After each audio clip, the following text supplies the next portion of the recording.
Hey, I'm Siobhan, community cultivator and founder of BEFREE Project. The BEFREE Project podcast was created for community, sisterhood, and personal growth. Each week, you'll be inspired and motivated to do the work to show up for yourself so you too can feel fulfilled and be free. Now grab a pen and a notebook and let's get into the show. The best decision that you can make today is joining the BEFREE Inner Circle at BEFREEInnerCircle.com, a community for like-minded women to find their forever friends and get accountability to do their personal growth work. Your membership includes a private, exclusive community of women who are not only showing up for themselves, but for one another. Weekly live events with me and or guest speakers. Daily accountability, so this way you can finally get stuff done, mentorship from yours truly, and so much more. Now, there's no long-term commitment and you can cancel at any time.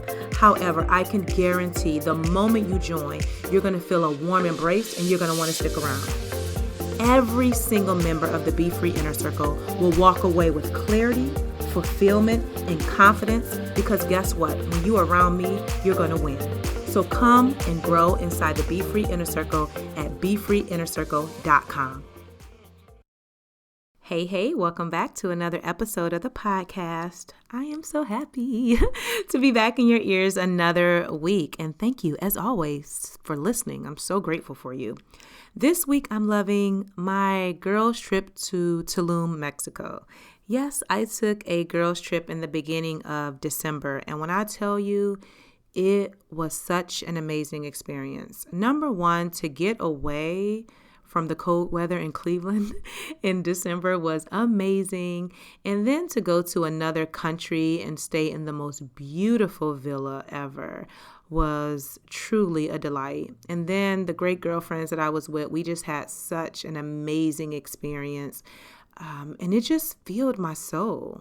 I mean, we had a private chef and I could go on and on about it, but truly I'm still dreaming about it because it was so good and it just brought my heart so much delight. And what happened is that with this girls trip, it was the first time that all four of us had went on a trip together, and it bonded our friendship in such a beautiful way that it's the perfect segue for today's episode, which is 3 things every friendship needs.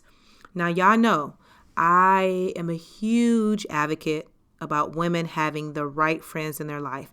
In fact, you've heard me talk about it, but you're going to hear me talk about it more and more. So much so that I even rebranded, if you will, the BEFREE Inner Circle. So now it is your place to find your forever friends because I'm really serious about that.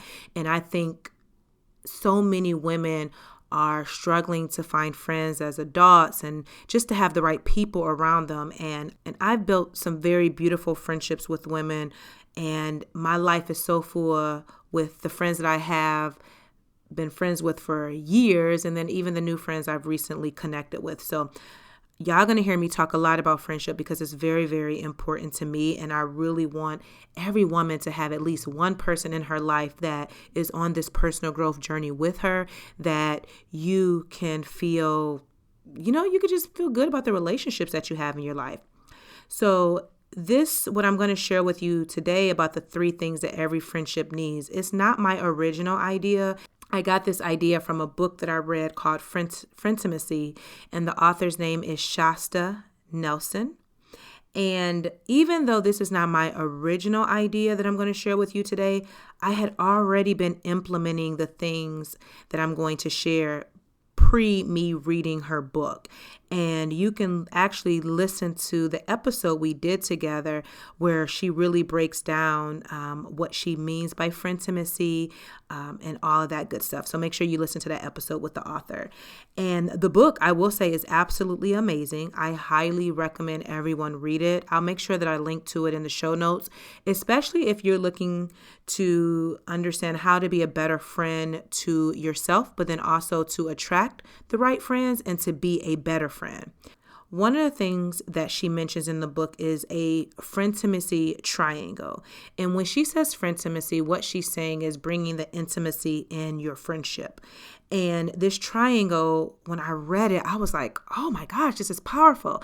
I've already been thinking this, but I didn't know that there was a diagram or a whole concept around it. And so the first thing that every single friendship has to start out with, and again, this is based on her frientimacy triangle. And so if you just picture a triangle in your mind, the base, right? So the base would be positivity. So every friendship has to start with positivity as the base, as the foundation of your friendship. And I will also add that you want to be around friends who are vibrating on the same wavelength as you and who match your energy. That is key, especially when it comes to doing this personal growth work, because there's so many layers to it. You want people who understand and who get it, and you're able to support one another. But every single friendship has to start, grow, and be built from a space of positivity. So that's number one. Number two is that if you think of one side of the triangle is consistency. And what this means is that we have to show up for our friends, right? And you and your friends get to determine what that looks like, but spending time together is essential to growing your friendship. It helps you build trust with one another and just create a safe space. So I'll say with some of my new friends at the beginning of the year, with one friend in particular, as we were texting and talking and things like that, I said, what will really work best for me as we're connecting and being friends is FaceTiming. And because I love human interaction, and of course we couldn't see each other as frequently as we would like, even though we're also in two different states, I'm like, yes, let's FaceTime. And we FaceTime all the time. And it's the best way to just for us to connect. Now, I don't FaceTime with all of my friends. Some of them, we send voice notes back and forth, or we send texts. Some of my friends that are local, obviously we can spend time together. But that's just something that you want to be consistent in your friendships, and you want to show up for one another, and you want to have that connection. And it shows your commitment to the friendship. And now your consistency can look different in each relationship, right? So how you have those friends where you can talk to them every single day, and that's great for the relationship. Or you have friends that you can talk to every 6 months or so, and once you get together, it's like y'all never skipped a beat. So whatever that looks like for you, you get to determine that in your friendship. I highly recommend having a conversation about it, and then that way you're able to be consistent and show up for one another. And then the third part of the triangle is vulnerability, which in my opinion, this is the most important part, because you want to have a willingness to share your fears, your insecurities, and your heart. And you don't ever want to be judged, because that's not healthy at all. And you want to be free to be your most authentic self in your friendship. Now, vulnerability will look different in each of your friendships. You may have friends that they're not able to be vulnerable, and that's okay. But if you can have a few people where you can fully just share all of your stuff with, that is so important.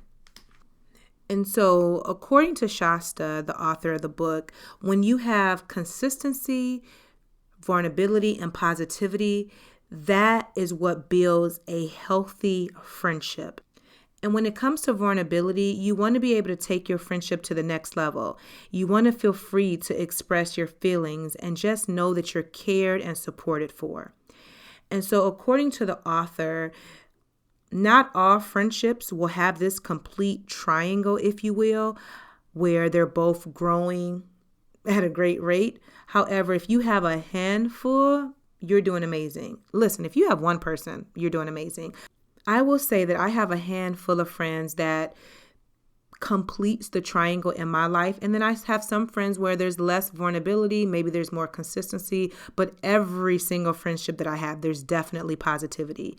And so the author says that you may not have this in all of your friendships, and that's okay. But if you have at least one person where you have this triangle, you are winning in life. So now what I want you to do is I want you to take time and to review your friendships and take inventory, right? And think through, okay, do all of my friendships have positivity? Okay, great. Do they have consistency? Do they have vulnerability? Are there rooms for growth in different areas? And just be honest with yourself and just know that it takes time to have that full triangle and for it constantly to be evolving, if you will. But just look at your friendships and make sure that they have those three pieces. And if not, think of ways that you can increase it in either way, in either direction, whether increasing the positivity, increasing the vulnerability, or increasing the consistency. All right. And so your journal prompt for this week is, how can I be a better friend to myself? And your affirmation is, I make time for people and things that are important to me. So if this episode was inspiring to you and you love talking all things friendships and you want to share this episode so your friends can take a listen, just take a screenshot and text them with the link to the episode. You can screenshot it and share it in IG stories and tag me so I can see it. I would love for you to share your thoughts with me on the gram.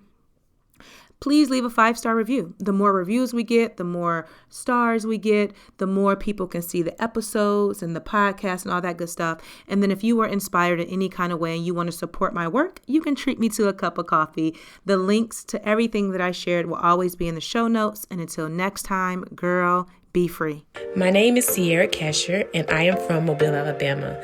And I joined the BEFREE Inner Circle because as I've been on my journey of becoming the best version of myself, it got tough. And not everyone around me was having the types of conversations about doing the word, about breaking generational things, about facing the woman in the mirror, about being the best that she can be.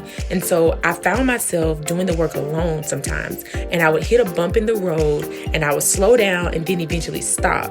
And then once I found out about the BEFREE Inner Circle, I have found that I love this community because since day one, they have been holding me accountable to not only do the work, but to show up for myself. And the women in this community are super supportive of where you are. If you're crying, if you are celebrating, if you are starting the business, if you are writing the book, they are going to support you. They're going to hold space for your tears. And I know I have met some of my forever friends here as well.